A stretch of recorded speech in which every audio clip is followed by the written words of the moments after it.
ये लड़ाई दिल्ली और लखनऊ की है। No please please. कभी दिल्ली पहुंचे थे जिस रास्ते, वही लखनऊ वाले उसी रास्ते पहुंचना चाहते हैं। कोर्ट ने दूसरे पक्ष को, अध्यक्ष महोदय सुनिए, ये सुनना चाहिए। ताज्जुब की बात है, संभल के जिलाधिकारी संभल और पुलिस अधीक्षक संभल आदेश को पढ़े बगैर 2 घंटे के बाद सर्वे के लिए पुलिस बल के साथ शाही जामा मस्जिद पहुंच गए। शून्यकाल श्री अखिलेश यादव जी। मैं धन्यवाद देना चाहता हूं अध्यक्ष महोदय आपका।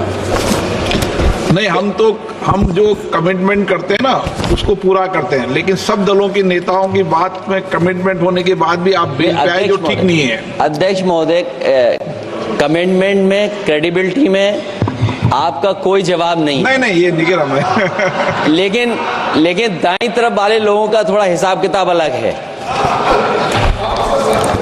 अध्यक्ष महोदय, मैं धन्यवाद देता हूं आपका कि आपने बहुत महत्वपूर्ण घटना पे मुझे बोलने का अवसर दिया है।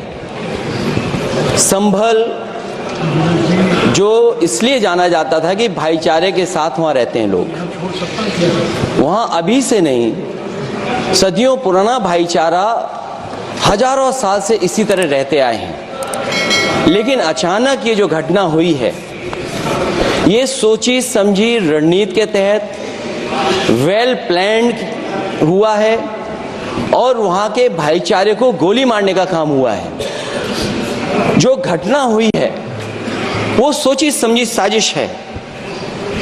वहां जो खुदाई की बात लगातार अध्यक्ष महोदय देश में कोने कोने पर भारतीय जनता पार्टी और उनके सहयोगी और समर्थक, शुभचिंतक बार बार खुदाई की जो बात कर रहे हैं अध्यक्ष महोदय, ये खुदाई जो है हमारे देश का सौहार्द, हमारे देश का भाईचारा, हमारे देश का गंगा जमनी तहजीब को खो देगा। मैं आपका धन्यवाद इसलिए भी देता हूं कि इस महत्वपूर्ण जो साजिश हुई, और वो साजिश सोची समझी इसलिए मैं बोल रहा हूं। उत्तर प्रदेश का चुनाव था, पहले 13 तारीख को चुनाव होना था और 13 तारीख के चुनाव को उन्होंने बढ़ा करके 20 तारीख कर दिया। और इस जो घटना है मैं आपके सामने पढ़ना चाहता हूं। अध्यक्ष महोदय, ये यात्रा रुकी क्यों नहीं है? यात्रा ले जाओ दूसरी तरफ। अध्यक्ष महोदय, संभल की शाही जामा मस्जिद के खिलाफ 19/11/2024 को सिविल जज सीनियर डिवीजन छंदौसी संभल में एक याचिका डाली गई। कोर्ट ने दूसरे पक्ष को, अध्यक्ष महोदय सुनिए, ये सुनना चाहिए, हम यूं ही नहीं कहते थे। आप तो संक्षिप्त में बोले। अध्यक्ष महोदय, हम यूं ही नहीं कहते थे कि संविधान ये मानती नहीं सरकार, हम यूं ही नहीं कहते थे कि संविधान नहीं मानती। जब प्लेसेस ऑफ वर्शिप एक्ट है, प्लेसेस ऑफ वर्शिप एक्ट है, हम बनते तो बहुत कुछ हैं। संभल के शाही जामा मस्जिद के खिलाफ 19/11/2024 को सिविल जज सीनियर डिवीजन चंदौसी संभल में एक याचिका डाली गई। कोर्ट ने दूसरे पक्ष को सुने बगैर उसी दिन 19/11/2024 को सर्वे के आदेश दे दिए। ताज्जुब की बात है, संभल के जिलाधिकारी संभल और पुलिस अधीक्षक संभल आदेश को पढ़े बगैर 2 घंटे के बाद सर्वे के लिए पुलिस बल के साथ शाही जामा मस्जिद पहुंच गए। जामा मस्जिद की कमेटी, जनप्रतिनिधि, उलेमा इकराम, सभी अधिवक्ताओं ने सहयोग दिया। जिलाधिकारी संभल और पुलिस अधीक्षक संभल ने 2.5 घंटे सर्वे के बाद कहा, आप सब सर्वे पूरा हो चुका है और अब रिपोर्ट कोर्ट को भेज दी जाएगी।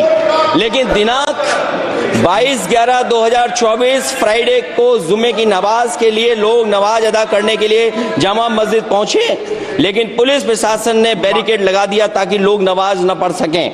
उसके बाद भी लोगों ने संयम बरतते हुए नमाज अदा की और किसी प्रकार का विरोध प्रदर्शन नहीं किया।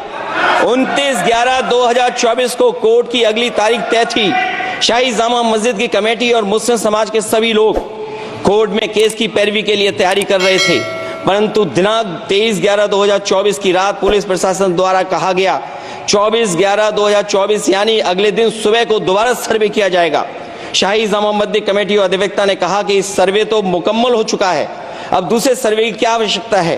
कोर्ट के आदेश का हमने पालन कर दिया, अगर दूसरे सर्वे कराना है तो दोबारा आदेश करवाएं, कोर्ट के आदेश के बाद हम दोबारा सर्वे करा देंगे। लेकिन जिलाधिकारी संभल और पुलिस अधीक्षक संभल ने कोई सुनवाई नहीं की और तानाशाही दिखाते हुए सुबह के वक्त से पहले शाही जामा मस्जिद आ गए। शाही जामा मस्जिद कमेटी और मुस्लिम समाज के लोगों ने फिर भी धैर्य रखा और दोबारा सर्वे के लिए अंदर ले गए।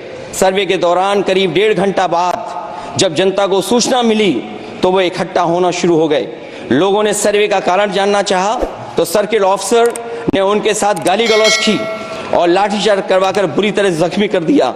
इसका विरोध करते हुए चंद लोगों ने पत्थर चलाए, जिसके बदले में पुलिस के सिपाही से लेकर के अधिकारियों तक ने अपने सरकारी और प्राइवेट हथियारों से गोलियां चलाई, जिसका वीडियो रिकॉर्डिंग है, जिसके एवज में दर्जन लोग गोलियों से घायल हो गए हैं। 5 मासूमों जो कि अपने घर से सामान लेने के निकले थे, उनकी मृत्यु हो गई। संभल का माहौल बिगाड़ने में संभल का माहौल बिगाड़ने में याचिका दायर करने वाले लोगों के साथ पुलिस और प्रशासन के लोग जिम्मेदार हैं। इनको निलंबित किया जाना चाहिए और हत्या का मुकदमा चलाया जाना चाहिए, जिससे कि लोगों को इंसाफ मिल सके और आने वाले समय में कोई इस प्रकार की संविधान के खिलाफ और गैर कानूनी घटना को अंजाम न दिया जा सके। अध्यक्ष महोदय, ये लड़ाई दिल्ली और लखनऊ की है। नो प्लीज कभी दिल्ली पहुंचे थे जिस रास्ते, वही लखनऊ वाले उसी रास्ते पहुंचना चाहते हैं। उज्जर रमन सिंह जी 2 मिनट बोल रहे हैं, आप 1 मिनट बोल रहे हैं। हो गया विषय आपका अखिलेश जी विषय हो गया आपका। अखिलेश जी विषय हो गया आपका।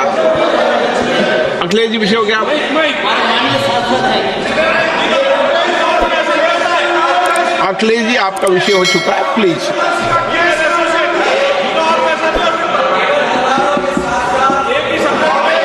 आप जल्दी आप बोलना चाहते हैं, प्लीज। चलिए, हो गया उनका विषय, उन्होंने पूरा विषय रख दिया। उज्जवल निगम जी,